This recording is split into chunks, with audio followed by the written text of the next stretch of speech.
छत्रपति शिवाजी महाराज की, श्री संत सेवालाल महाराज की, हर हर महादेव। सर्वल्ला राम राम। नांदेड आणि हिंगोलीकरांना माझा नमस्कार।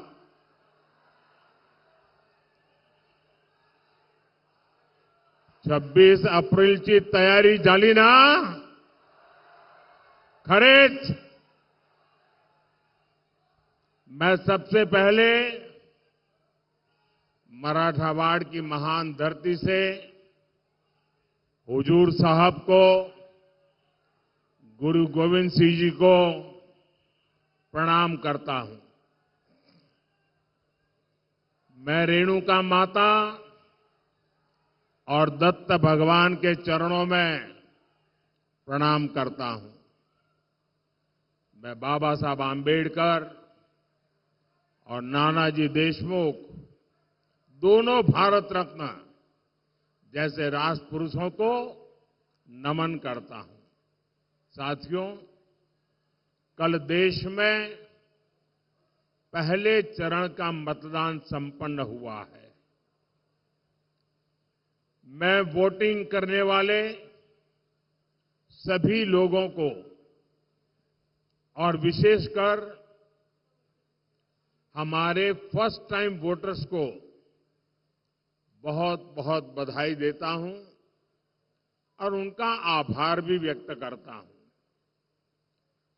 मतदान के बाद अलग अलग लोगों ने बूथ लेवल तक का जो एनालिसिस किया और जो जानकारियां मिल रही है, उसे विश्वास पक्का हो रहा है कि पहले चरण में एनडीए के पक्ष में एक तरफा मतदान हुआ है।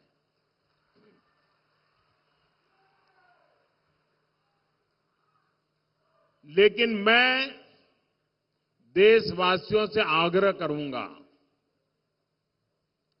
एनडीए की जीत आप पक्की कर रहे हैं, मैं सर झुकाकर आपका आभार व्यक्त करता हूं। लेकिन जो लोग मतदान नहीं कर रहे पहले चरण में, लोकतंत्र की ये सबसे बड़ी ताकत होता है। आप किसी को भी वोट दें, लेकिन वोट जरूर दें। हमें वोट में कभी भी उदासीनता नहीं करनी चाहिए।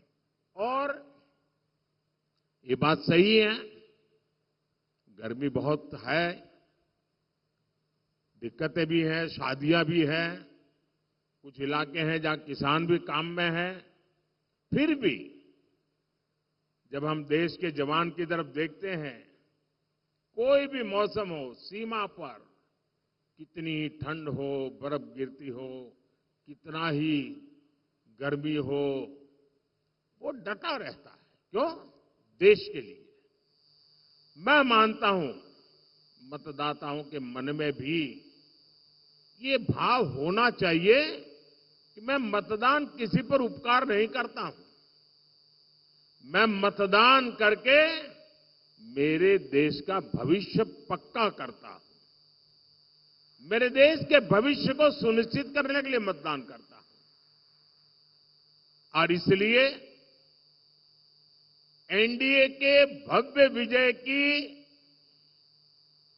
पहले चरण में साफ साफ आपका सहयोग के बावजूद भी लोकतंत्र के लिए मैं फिर आग्रह करूंगा कि भारी मतदान होना चाहिए। और मैं राजनीतिक क्षेत्र के सभी दल के कार्यकर्ताओं को कहूंगा,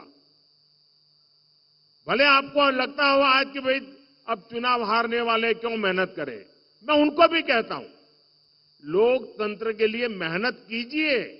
अरे आज नहीं तो कल, कल नहीं तो परसों, परसों नहीं तो नरसों, अरे कभी तो मौका आएगा। ऐसे निराश हो गए क्या बैठ गए हो?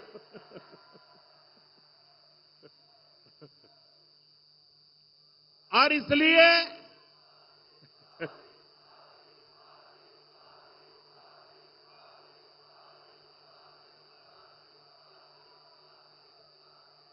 जिनकी हार सुनिश्चित है, उनके कार्यकर्ताओं को भी मैं हौसला बुलंद करते हुए कहना चाहता हूं कि आप मतदाताओं को जरूर मतदान करने के लिए प्रेरित कीजिए, क्योंकि दुनिया के लोगों को, दुनिया में वोटिंग परसेंटेज बहुत कम होता है। भारत में जब इतना सारा वोटिंग परसेंटेज होता है, उसका विश्व में प्रभाव होता है। भारत की लोकतंत्र की ताकत का एक मजबूत उदाहरण बनता है। दुनिया को भी भारत को समझने के लिए अधिकतम वोटिंग बहुत जरूरी होता है। और आने वाले 25 साल तो विश्व में भारत के महात्म्य के वर्ष है, और इसलिए अधिक मतदान हमारी लोकतांत्रिक ताकत का परिचय देता है।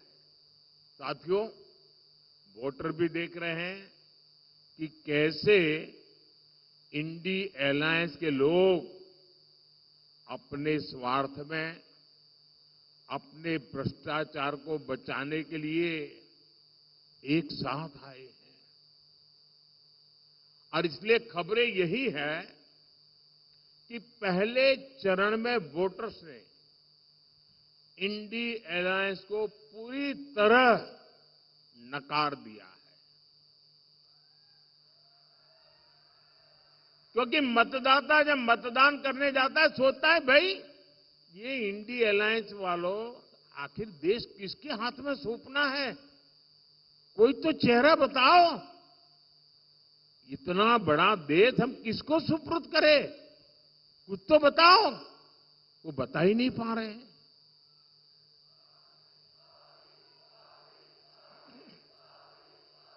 ये लोग दावे जो करें, लेकिन सच्चाई यही है कि चुनाव की घोषणा से पहले से ही कांग्रेस के नेता अपनी हार मान चुके हैं। और इसलिए कुछ नेता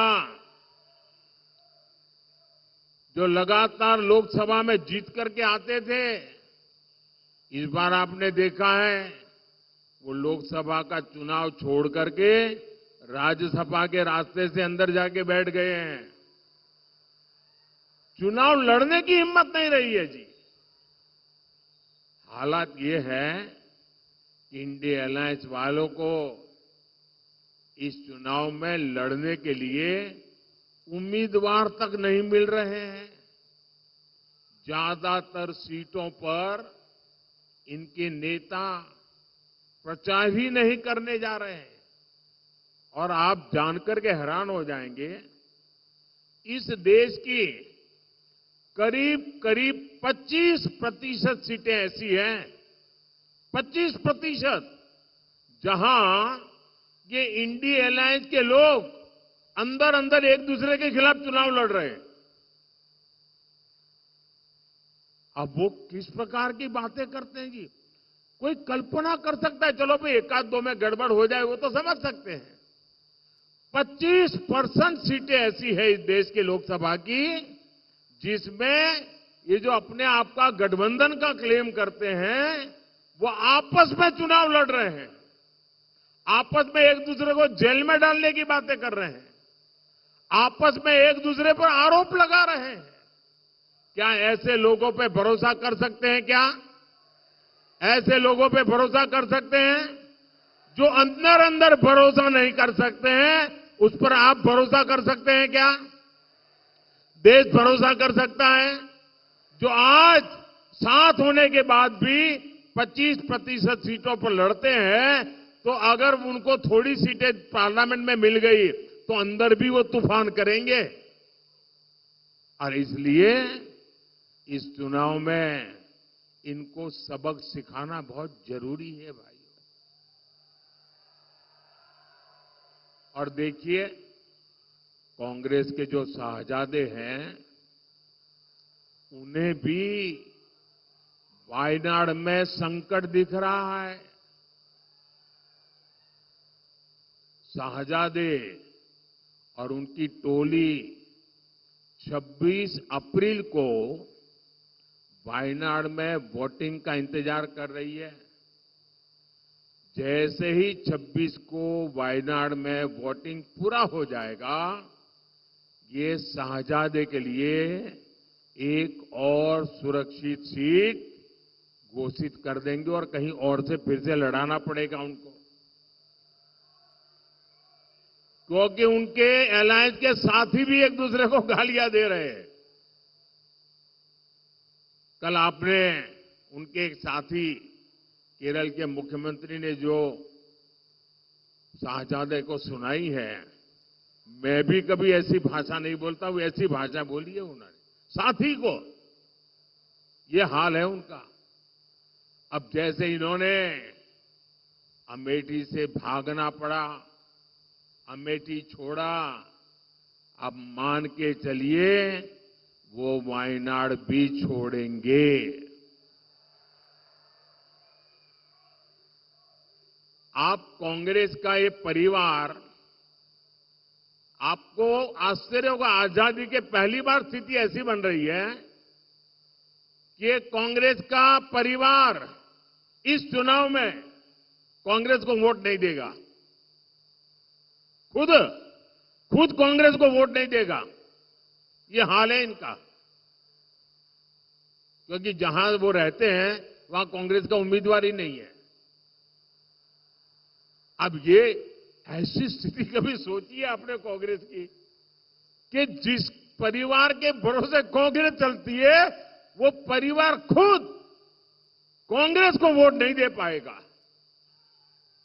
साथियों, आप देखिएगा 4 जून के बाद इंडी गठबंधन आज जो 25% सीटों पर बिखरा है, लड़ाई अंदर अंदर लड़ रहा है, 4 जून के बाद वो 100% एक दूसरे के कपड़े फाड़ने वाले हैं, एक दूसरे के बाल नोचने वाले हैं।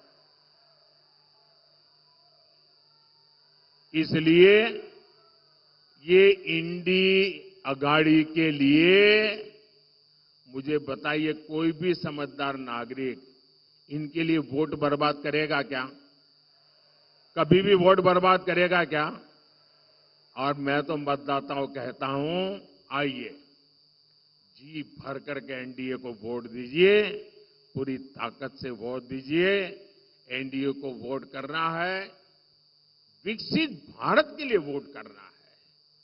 और इसलिए ही आज पूरा देश कह रहा है, फिर एक बार,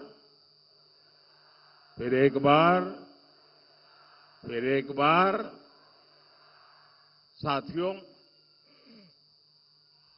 कांग्रेस गरीब, दलित, वंचित, मजदूर, किसान के विकास के सामने हमेशा दीवार बन के खड़ी है। आज भी एनडीए सरकार गरीब के लिए कोई काम करती है तो कांग्रेस उसका मजाक उड़ाती है। आजादी के 6 दशकों बाद पहली बार हमने करोड़ों गरीब महिलाओं को शौचालय देने का अभियान शुरू किया। तब कांग्रेस और इंडिया गाड़ी वाले लोग उसका मजाक उड़ाते थे।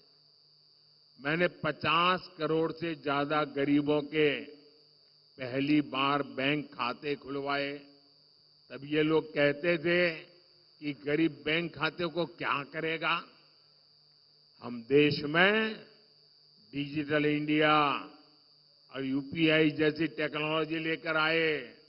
तब कांग्रेस सरकार के एक बड़े मंत्री रहे हुए व्यक्ति कहते थे कि डिजिटल लेन देन अनपढ़ गरीबों के बस की बात नहीं है। जिस कांग्रेस पार्टी की सोच ही ऐसी हो, जिसको देश की जनता पर भरोसा ही न हो, उससे आप देश के विकास की उम्मीद कभी कर सकते हैं क्या? उन पर भरोसा कर सकते हैं क्या? ये लोग महाराष्ट्र और मराठवाड़ा की समस्याओं का कभी भी समाधान कर सकते हैं क्या?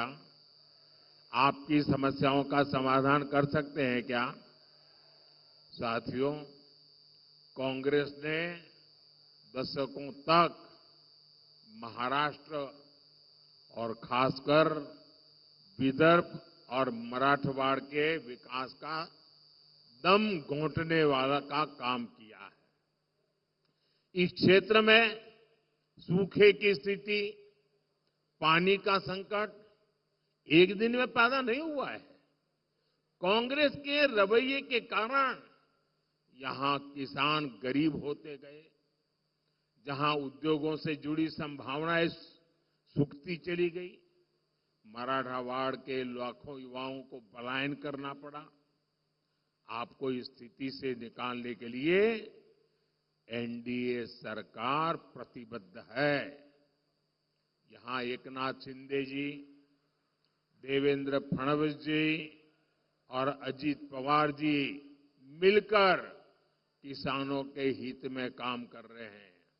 और अब तो एक क्षेत्र में और खुशी की बात है, अशोक जी भी हमारे साथ आ गए हैं। और मुझे याद है, मैं जब राजनीति में भी नहीं था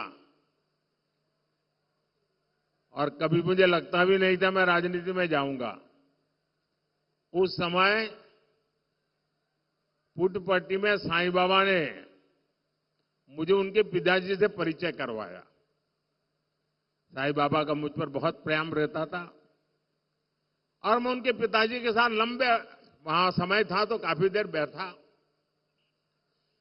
इतने उच्च पदों पर रहने के बावजूद भी राजनीतिक जीवन में इतना लंबा सफल कैरियर रहने के बाद मैंने उनकी जो नम्रता, मैं तो बहुत छोटी आयु का था, सामान्य, मेरे राजनीति से कोई लेना देना नहीं था, लेकिन जिस प्रकार से प्यार से उनसे बातें करने का सौभाग्य मुझे मिला, वो मैं कभी भी भूल नहीं सकता हूं।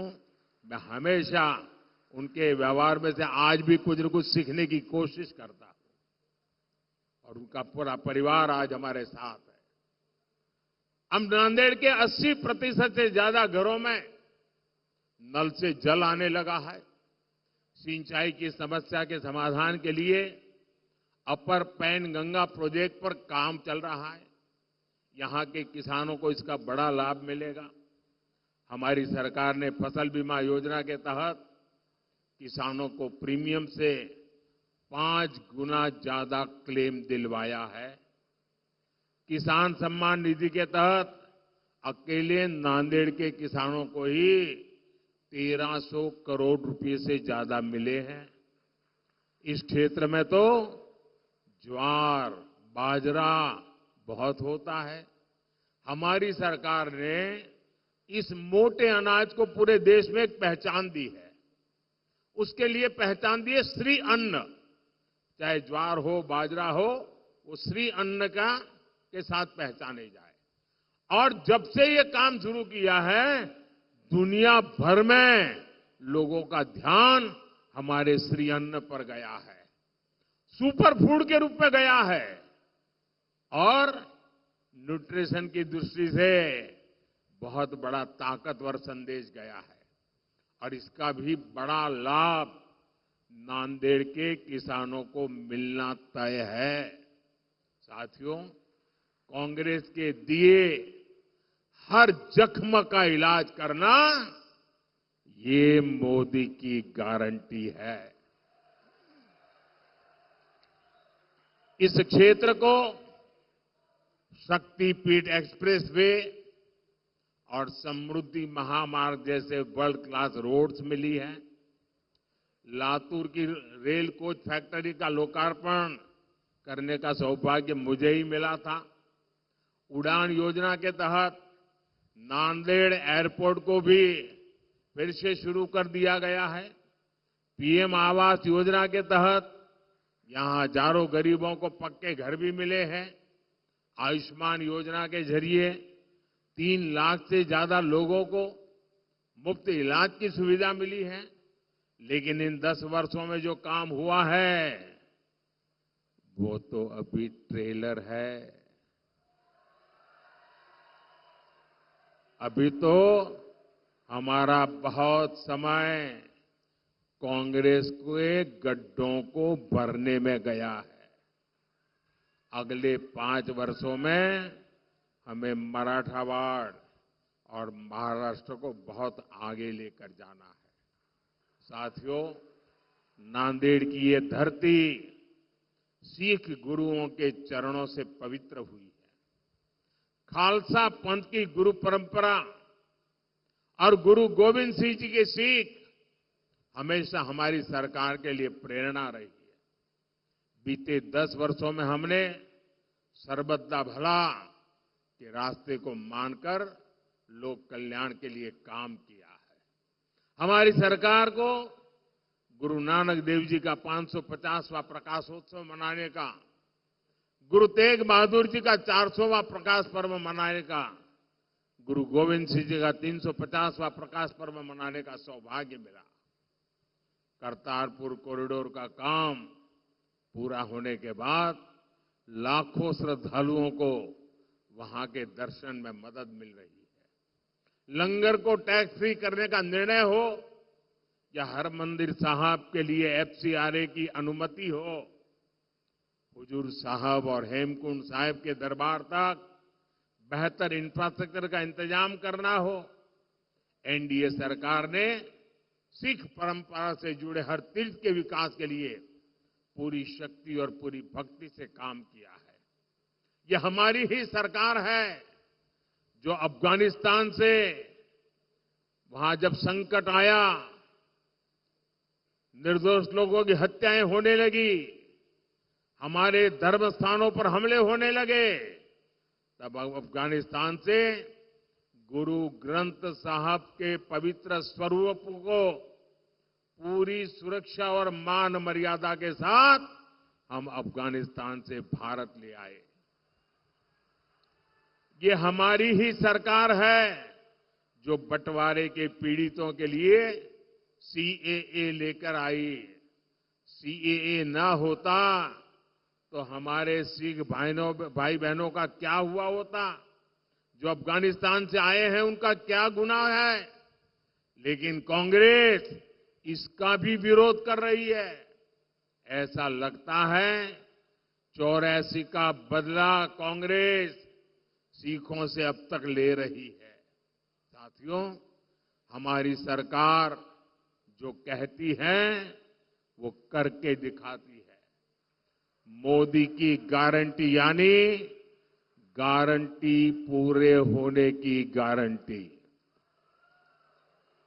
मोदी ने गारंटी दी थी कश्मीर को आर्टिकल 370 से मुक्ति मिलेगी।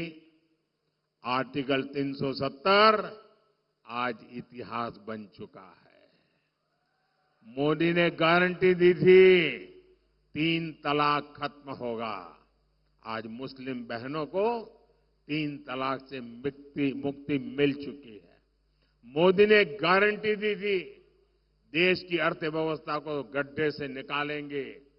आज भारत दुनिया की 5वीं सबसे बड़ी अर्थव्यवस्था है। अब मोदी की गारंटी है भारत दुनिया की 3री सबसे बड़ी अर्थव्यवस्था बनेगा।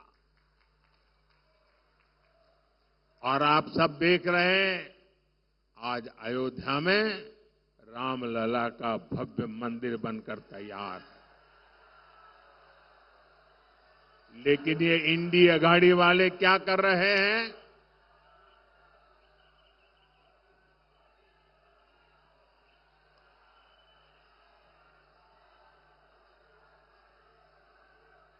लेकिन ये इंडी अघाड़ी वाले क्या कर रहे हैं? ये लोग सनातन को गाली दे रहे हैं। ये लोग राम मंदिर प्राण प्रतिष्ठा का बहिष्कार करने को सही ठहरा रहे हैं। ये लोग राम मंदिर में पूजा अर्चना को पाखंड बताकर हमारी आस्था का अपमान कर रहे हैं। क्या ये माफ करने योग्य है क्या? ऐसे लोगों को माफ किया जा सकता है क्या? साथियों, मराठवाड़ केवल एक इलाका नहीं, ये हमारे भारत का सुरक्षा कवच है। मुगल आए, अंग्रेज आए, लेकिन मराठा शौर्य ने ये सिद्ध किया कि भारत हमेशा रहने वाला है। आज एक बार फिर विकसित महाराष्ट्र और विकसित मराठा भारत के लिए, विकसित मराठावाड़ के लिए हमें सबसे आगे खड़ा होना दिखता है। आने वाली 26 अप्रैल को आपको मराठावाड़ा के विकास के लिए नांदेड़ लोकसभा से प्रतापराव पाटिल और हिंगोली लोकसभा से बाबूराव कोहलीकर, इनको रिकॉर्ड वोटों से जिताकर मुझे मजबूती करनी है। ये दोनों उम्मीदवार आपके सांसद बनकर संसद में मोदी को ताकत देंगे और इसके लिए आपको कुछ काम करना है, करेंगे। आपको कुछ काम करना है, करेंगे। एक, आपके बूथ में मतदान के पुराने सारे रिकॉर्ड टूटने चाहिए। ज्यादा से ज्यादा मतदान करना है, करेंगे। बूथ में ज्यादा से ज्यादा मतदान पक्का करेंगे। दूसरा, हमें पोलिंग बूथ जीतना है। पोलिंग बूथ जीतेंगे, पोलिंग बूथ जीतेंगे, हर पोलिंग बूथ जीतेंगे। सभी मतदाताओं से मेरा आग्रह है, हर पोलिंग बूथ जीतना है। अच्छा, मेरा एक और काम करना है, करेंगे? करेंगे। देखिए, महाराष्ट्र के घर घर जाना और हर परिवार में जाकर के मोदी का प्रणाम पहुंचाना। मेरे प्रणाम पहुंचाएंगे, हर घर में पहुंचाएंगे। बोलिए भारत माता की, भारत माता की, भारत माता की।